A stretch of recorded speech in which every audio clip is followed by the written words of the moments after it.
seperti itu. Jadi ketika misalnya perusahaan A, dia itu menetapkan minimal saya harus punya persediaan pengaman bahan baku sebesar 10 ton. Jadi ketika di kondisi di gudang dia tinggal 10 ton, otomatis perusahaan A ini akan mengasumsikan atau menganggap bahan bakunya telah habis. Jadi dia harus beli lagi. Karena 10 ton ini nggak boleh diutak-atik, dia nggak boleh dipakai. Dia minimal harus ada di gudang. Nah, ketika barang baru itu datang, barulah 10 ton ini digunakan, tapi barang barunya nanti yang datang itu nanti akan disisihkan sebanyak 10 ton lagi.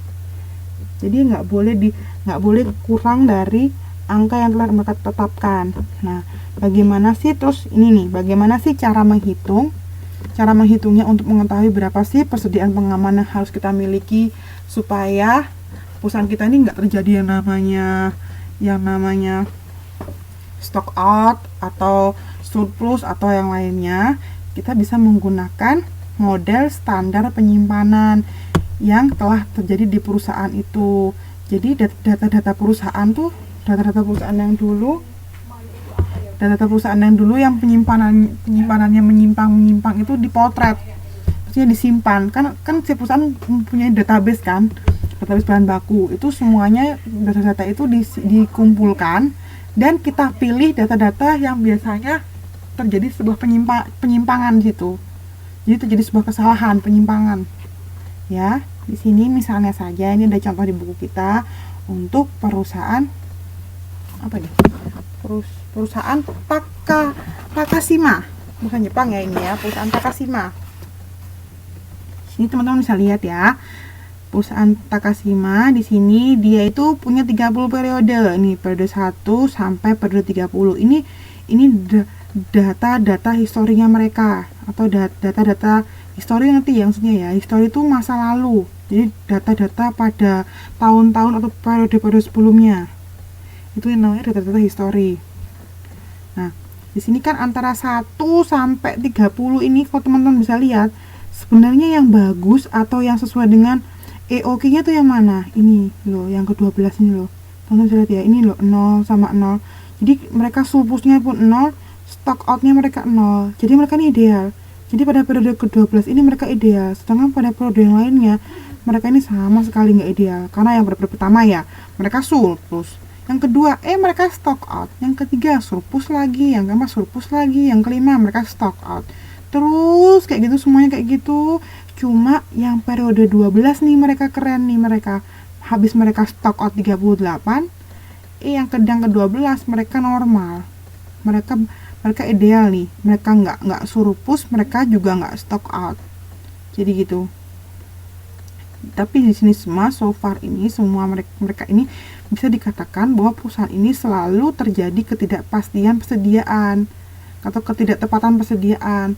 Karena ya tadi itu dari 30 periode cuma 1 periode aja ya yang dia itu tepat gitu loh. Nah, ini masalahnya gimana? Jadi kita harus bagaimana?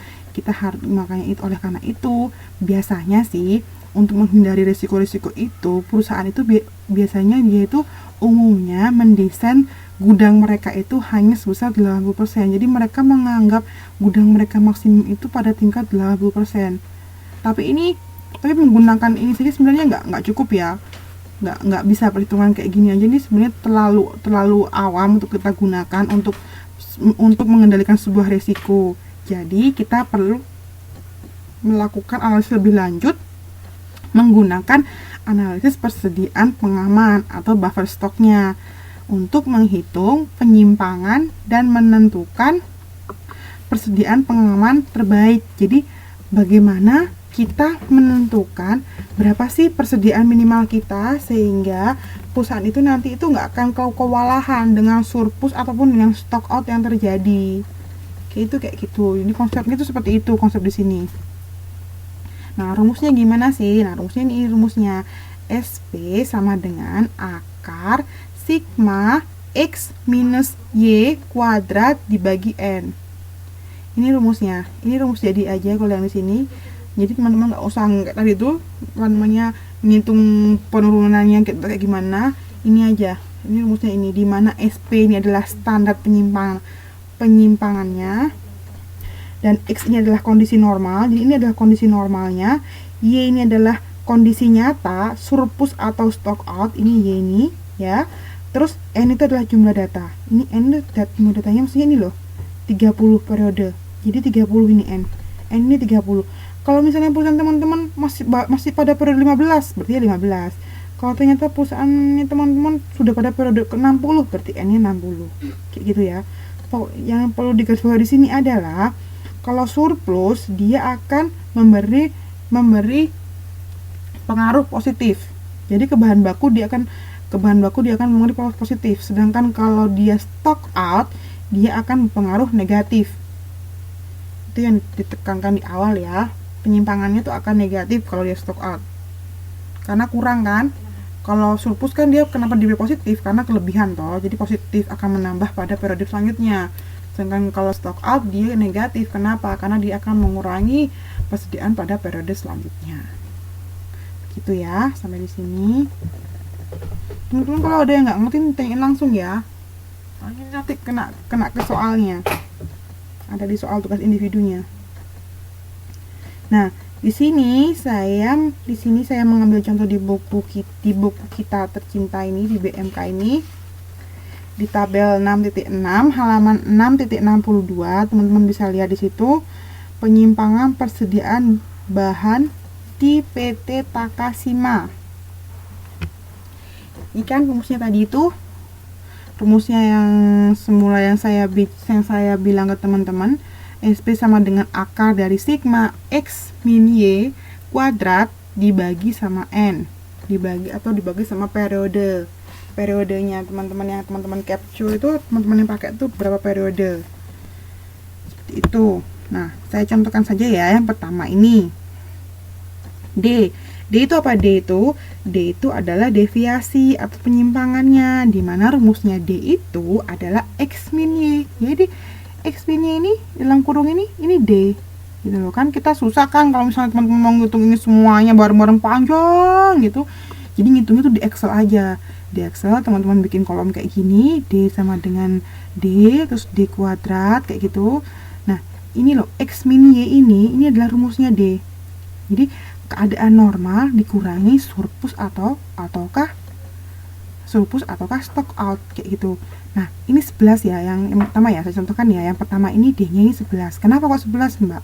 Terus yang ini kok, yang kedua kok minus 26, kenapa? Kita lihat lagi di sebelumnya, di tabel sebelumnya, di tabel 6.5-nya. Nah, tabel 6.5-nya ini kan yang pertama dia surplus, 11. Tadi kan saya bilang, kalau surplus, dia itu positif. Kalau dia stock out, dia negatif. Ini kan surplus 11, otomatis hasilnya tadi 11. Kalau dia nih stock out 26, pasti dia D-nya minus 26.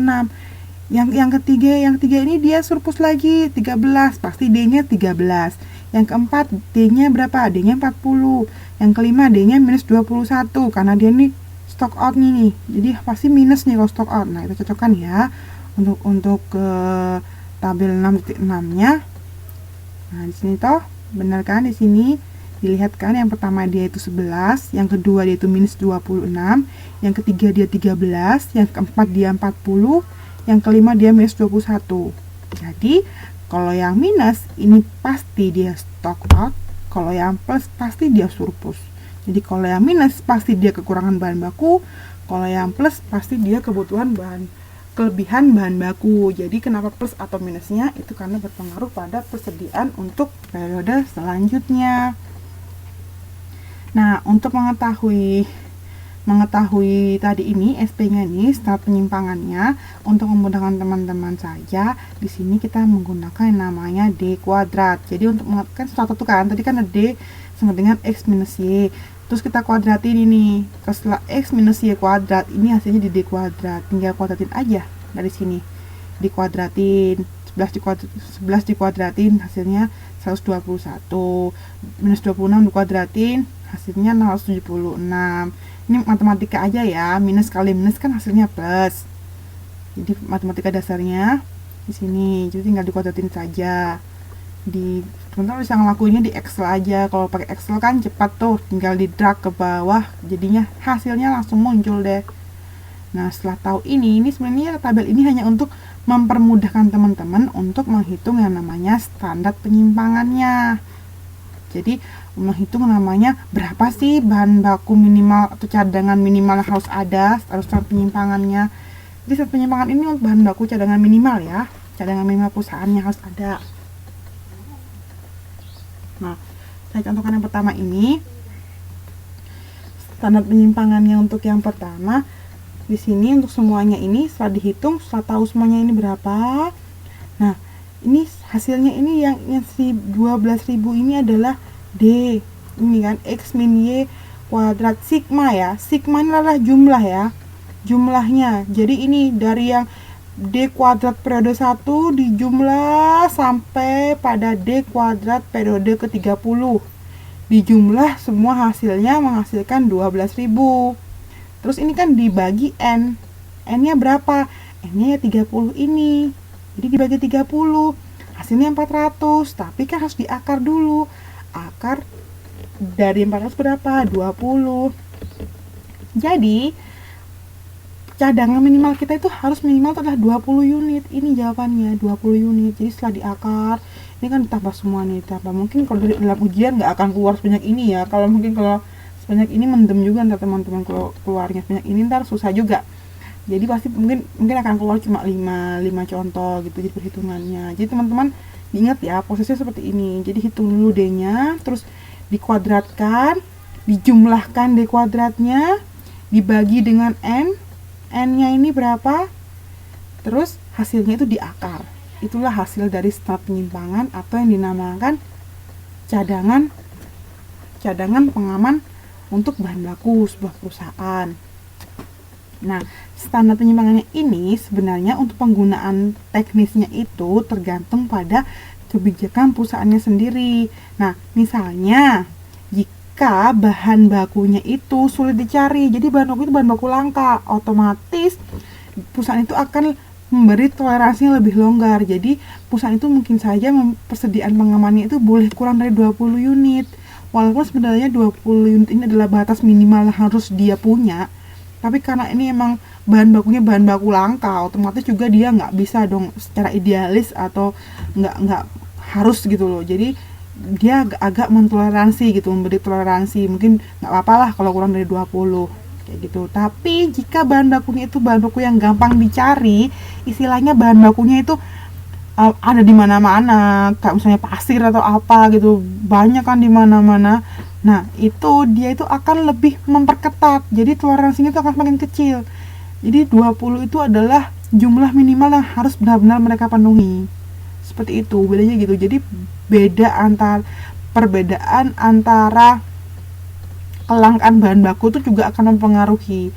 Jadi tidak serta-merta ketika kita tahu cadangan minimal harus seperti ini, harus 20, perusahaan itu pasti mencadangkan 20. Itu belum tentu juga, tergantung bahan bakunya sendiri. Namun 20 ini sebenarnya adalah angka pengaman. Jadi angka yang paling aman yang akan menyelamatkan perusahaan ini apabila terjadi surplus ataupun terjadi stock out. Gitu. Untuk selanjutnya, ini kurang 15 menit lagi ya kelas kita. Nah, untuk selanjutnya kita mengarah pada yang namanya OPT dan OKT. Apa sih OPT dan OKT? OPT itu adalah OPT di sini adalah apa? Yuk tadi saya bilang ke teman-teman, ada yang masih ingat nggak? Apa itu OPT? Ada yang masih ingat nggak? Tadi yang saya kasih di slide sebelumnya. Mas Wisnu, Mbak Ari, Mbak Titin, Mbak Helen, Mbak Heni, Mbak Siti. Malah mesem Mas Wisnu nih. Lupa. Aduh, bingung deh kalau lupa. Saya ikutan lupa juga deh kalau gitu ya. OPT itu order periode tetap. Terus kalau OKT itu order kuantitas tetap. Jadi kalau OPT itu periode atau frekuensinya, periode itu lama pemesanan yang tetap, sedangkan OKT itu kuantitasnya yang tetap gitu ya. Di sini diingat ya. Kalau P O P T